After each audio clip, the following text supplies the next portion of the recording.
Good evening and welcome to Trending Tonight, the only show on primetime television where we care to explain the news behind the trend. Well, New Year is here. We all want to celebrate the New Year. Many people are planning a New Year bash, a New Year party. Well, to all those people, do know a New Year party can wait. You can have it in 2022 also. The virus will not. That's an important message, and we'll explain why we have said what we have in just a short moment. Also on the show, we are going to decode the Kashmir local poll results. Each party positioning, the alliance positioning itself as the victor, which they are. But even the Bharatiya Janata Party feels that they are the victor, that this is a victory of democracy. So that discussion is going to come up in just a short moment from now. But why should you not party? Well, first of all, let's take a look at this tweet from the Mumbai police. Let's go full frame so that you can read what it says. Party nahi chalegi till 6 in the morning. And then they explain why they say. This is, by the way, lyrics of a very popular party song, which was sung by singers who sing usually party songs. So this is a song sung by Badshah, beg your pardon, and pardon my knowledge. A raid was conducted at a nightclub in Andheri at around 3 a.m. for flouting COVID prevention norms. So now let's tell you what exactly happened. So a raid took place at a Mumbai nightclub. We'll put out those graphics. A raid took place at a Mumbai nightclub. The raid was at Andheri, the Andheri club, at 3 a.m. Now, why is this a problem? Well, there were celebrities among the 34 charged. Cricketer Suresh Raina was also there. There's an FIR. Now, why is this party being investigated? Let's put that on the screen. So, the gathering at the club flouted COVID guidelines. As you know, in Mumbai, there is a rule that there is a night curfew, precisely for this reason, because the government does not want people to party all night, as these parties can be super spreader events. The club was open beyond stipulated time. Maharashtra currently has a night curfew. The Maharashtra curfew is from 11 p.m. to 6 a.m. and this club was open till 3 a.m. In fact, the nightclub was open till 4 a.m. That's the information that we have. Now, it's not just Maharashtra. There are curbs in Bengaluru as well. Let's tell you about that. No parties have been permitted on the 30th of January and the 2nd of January till between this period. No large gatherings are allowed on MG Road and Brigade Road and Church Street.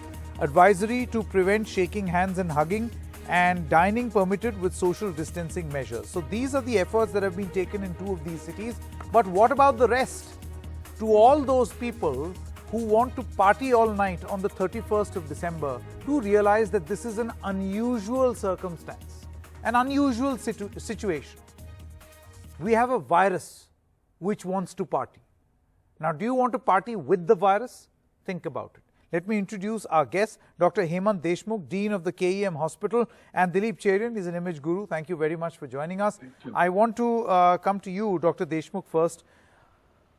This decision that has been taken by the Maharashtra government is being hailed as a very important decision. It is supposed to be implemented properly, because do you or do you not feel that these parties then may end up becoming super spreader events?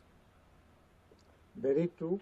The 31st December and 1st January can always wait. The virus is not going to wait, because this virus is going to be a new virus. This virus is going to be a mutant virus. This virus is going to create a lot of havoc amongst the population. And our government of Maharashtra rules or regulations stipulate strict non-permission not to have a gathering of more than 50 people as you normally have in a wedding. But the parties that we are anticipating on the 25th of December and the 31st of December are going to be locked. And these parties can definitely wait for 1 more year till further advisory comes forth. Now, when I say that 31st December and 25th December can wait, it always means that this super spreader or this super silent spreader, that what we mean, can create havoc amongst the population or within the families that do not adhere to these regulations at all. Very true. Now, Dr. Deshmukh, isn't that the major concern? Because, you know, an adult, a youngster who has perhaps the immune system to respond to the virus, perhaps will be the carrier of this virus, but largely asymptomatic. But when he comes back on, there are innumerable cases, not just in India but abroad also, that people who did not even step out of their homes, they died because of this virus, because someone from outside got it and infected them. Yeah, it's very true that we are not really worried about the super spreaders, but we are really worried about the victims that these super spreaders can create havoc to. The people who are indoors have definitely a less immune response to the COVID virus, and these are the people who have a lot of comorbidities to the COVID virus. When I say that they have either diabetes or they have hypertension or their immunity itself is lowered down, I think these are the people who will not definitely fight against the COVID antigen, which is probably mutating in this new year at all. Now, this new year is going to see a mutant virus, and I think I should tell the entire population of India or the world that this virus is going to create a lot of havoc. And so be careful, and we are going to go back to the square one regulations. That is creating a good social distance, again sanitization of hands. I mean, just imagine at a time when we are talking about a new mutation called the UK strain, which is far more contagious. Right. And then we create these places that the virus loves, right? These little places in almost every household. Just imagine what is going to happen within a week from the 1st of January. Dr. Deshmukh, do stay on with us. We've got Dilip Cherian also with us. Mr. Cherian, what is your view? Do you feel that practicing social distancing or not creating such super spreader events must be a rule applicable to all? Because, you know, there are many people who would think of this discussion as Dr. Deshmukh and I being the party poopers. You know, Saket, there is a reason to be alarmist. In fact, my anxiety is that we are probably not being alarmist enough. The current regulations of the Maharashtra police are good because they have seen the impact of what happened at Diwali time. And, you know, public proclivity to create super spreader events is even higher during this time, because this has traditionally been termed as party time. So there is a danger. Should parties be the only object of government's ire? In my view, it should actually go much further, because besides the obvious fact of a strain which we don't have a handle of, we also know that now we are in what is called a finite lap, because if indeed the vaccines which are on the shelf are going to be able to tackle both the new strain as well as the existing strain, then it's only a matter of a few months. And I think that given that the people don't seem to respond to mere, exhortations, I think some tough regulations will ensure that we don't have one more situation on our hands which we can ill afford. The economy has tanked.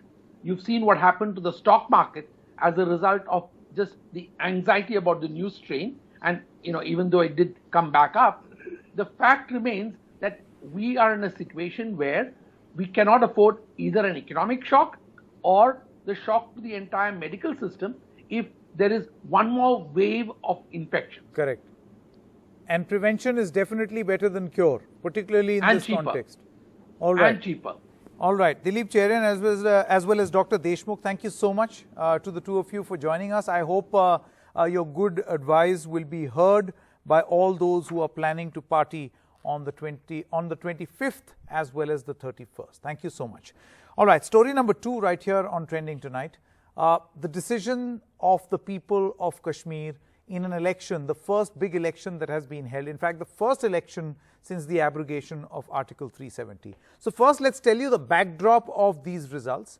This is a test for the Gupkar Alliance, and they seem to have done well. Gupkar Alliance, remember, announced it will field joint candidates. Now, I'm not getting into the results because you all know by now what the result is. In fact, results are still trickling in. But why is this a test for this alliance in the future? Remember, not just now. They've done well now. But what about the future? Gupkar Alliance announced it will field joint candidates, remember. The list of their unanimous candidates were issued for the initial rounds. Here are the fault lines that we are talking about. Then there was a tussle over seat sharing, which led to a very short-lived bonhomie. The release of these unanimous lists stopped in the rest of the rounds, and Farooq Abdullah, Omar Abdullah and Mehbooba Mufti did not even campaign. Not just for their own candidates, but not for each other's candidates also. They did not step out in campaign. Even then they won. So this is a test of this Gupkar alliance in the future. Point number 2. There was action against the Abdullahs. Is this going to be an increased tectonic pressure that is going to be felt between the Abdullahs or the members of the Gupkar alliance and the centre? Farooq Abdullah is in fact being investigated by the Enforcement Directorate. Money laundering allegations linked to the Jammu and Kashmir Cricket Association. The agency has attached Abdullah's properties, including 2 houses in Srinagar and the Jammu region. And you juxtapose this with the Bharatiya Janata Party's overdrive, campaigning overdrive in the state of Jammu and Kashmir, in the Union Territory of Jammu and Kashmir. The BJP sent central leaders, including union ministers, to campaign, making Anurag Thakur the chief of this entire enterprise. He is camping in Jammu and Kashmir.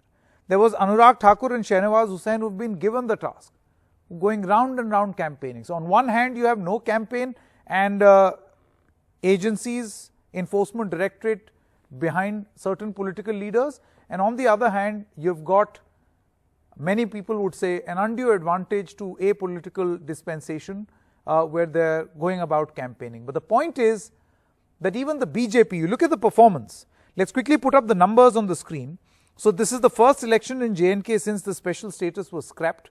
This is the votes, in fact, are being counted for 280 seats, 14 in each of the 20 districts. Polling was held in 8 phases. And there is a big lead for Farooq Abdullah-led Gupkar Alliance.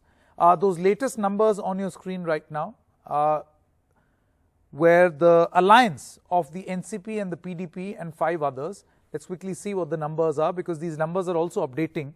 So you've got the Gupkar alliance at 115, these are leads. The BJP is at 70. So according to them, they've done well, largely in the Jammu region.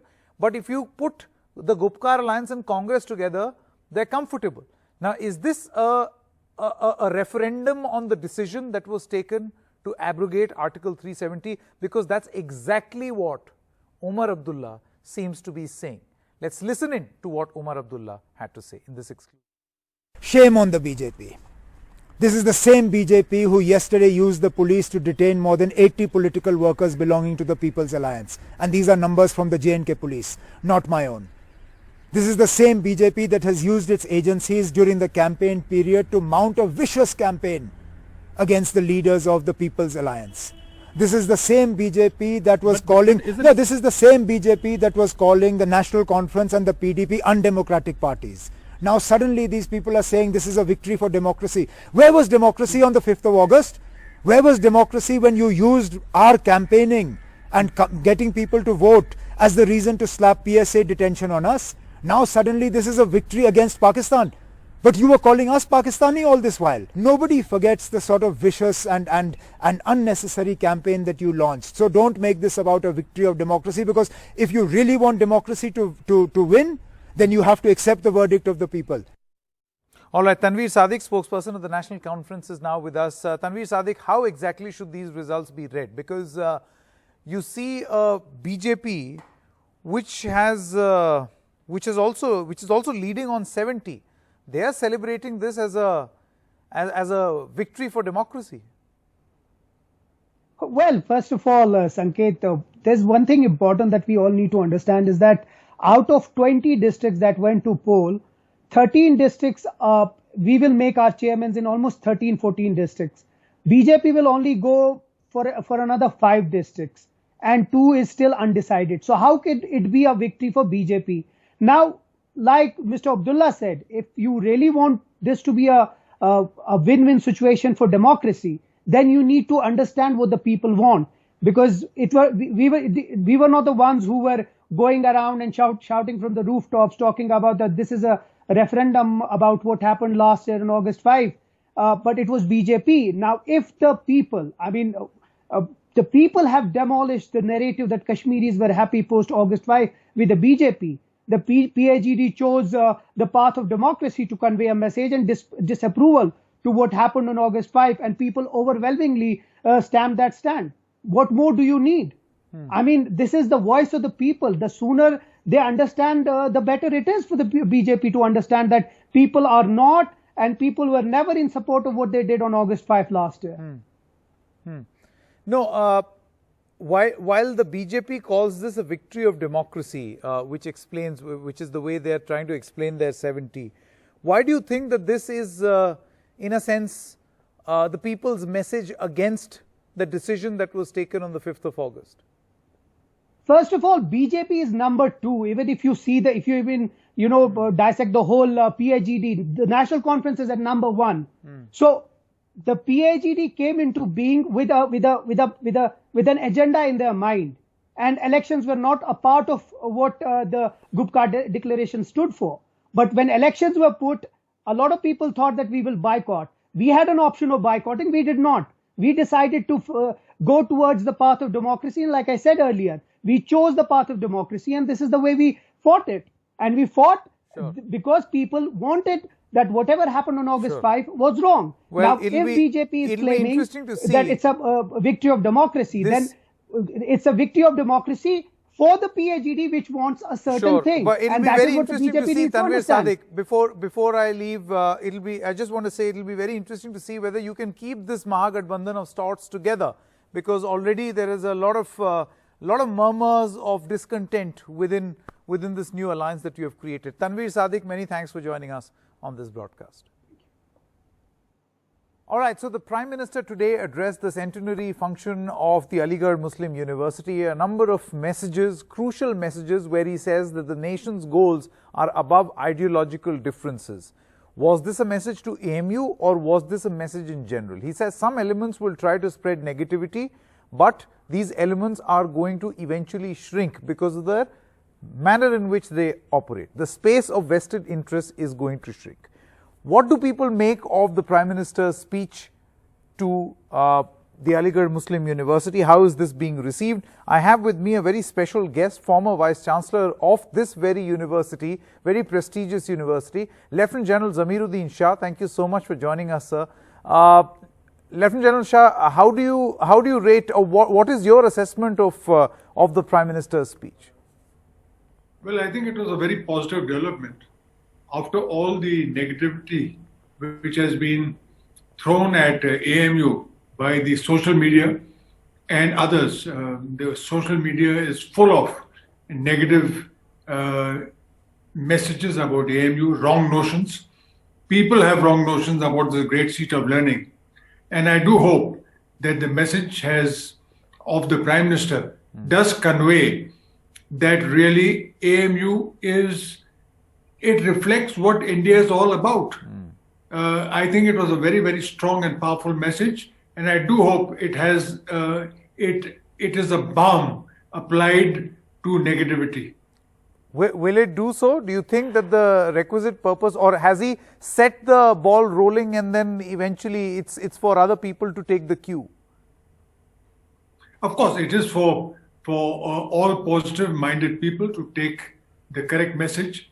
But it does show that there has been an approach made towards Aligarh Muslim University by the highest authority in the land. Okay. Lieutenant General Shah, he also made certain interesting mentions of vested interests, politics, you have to keep the nation above politics, and all of that being said at this function. Do you think this was a generic message, or a message specific to the Aligarh Muslim University? No, I think it was a generic message. I'm certain that it does not hopefully it does not apply to No, AMU. I'll tell you why. Lieutenant General Shah, I'll tell you why I'm asking you this question, because this very place which is being referred to by you and by many dignitaries as a seat of learning was also the hub of the anti-CAA protests. And we know the sort of positions that were taken by the Bharatiya Janata Party against members of the Aligarh Muslim University, students. We saw violence on campus. So in that context, I want to ask you, what's your reading? Well, the position of the students on CAA, they were justified. As I've always said, that dissidence is not disloyalty. They were entitled to air their views. And I also believed that the police action was ham-handed and biased. And this was something which should not have been done.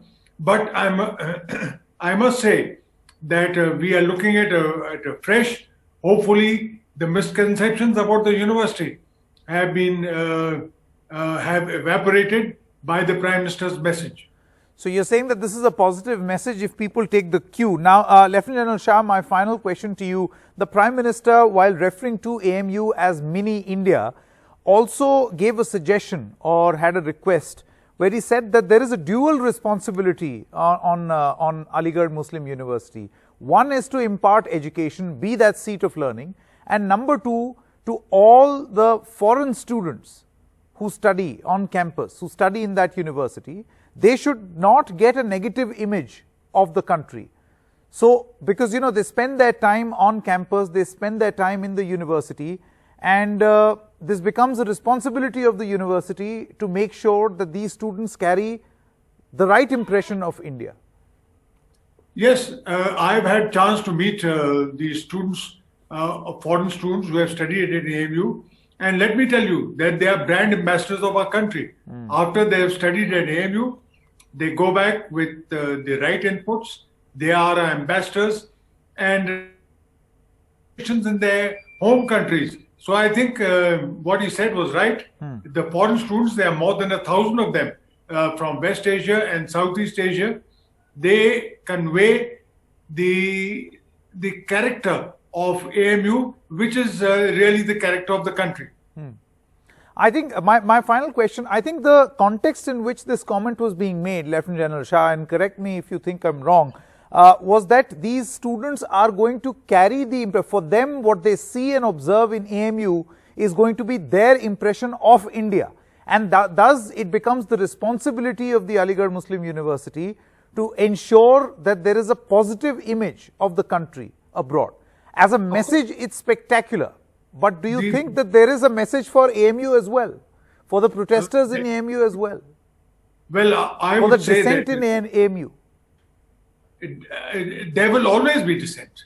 There will be dissent. AMU has known for dissent. And I think this sort of dissent should not be discouraged.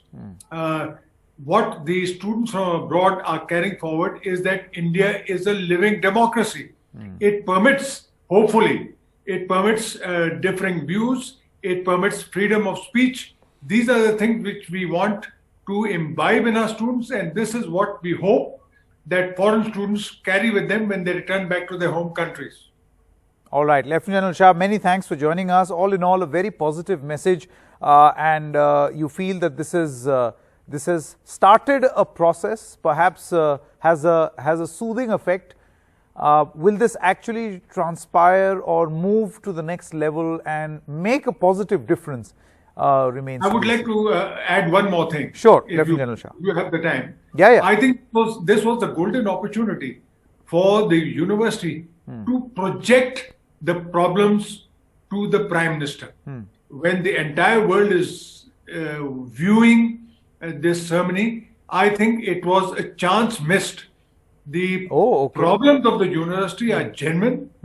They should have been projected, and the Prime Minister, if he needed to reply, could have done it. Sure. I think this was an opportunity missed. Okay, I think that's an important message for the university. But Lieutenant General Shah, thank you so much for your enlightening views. Thank you.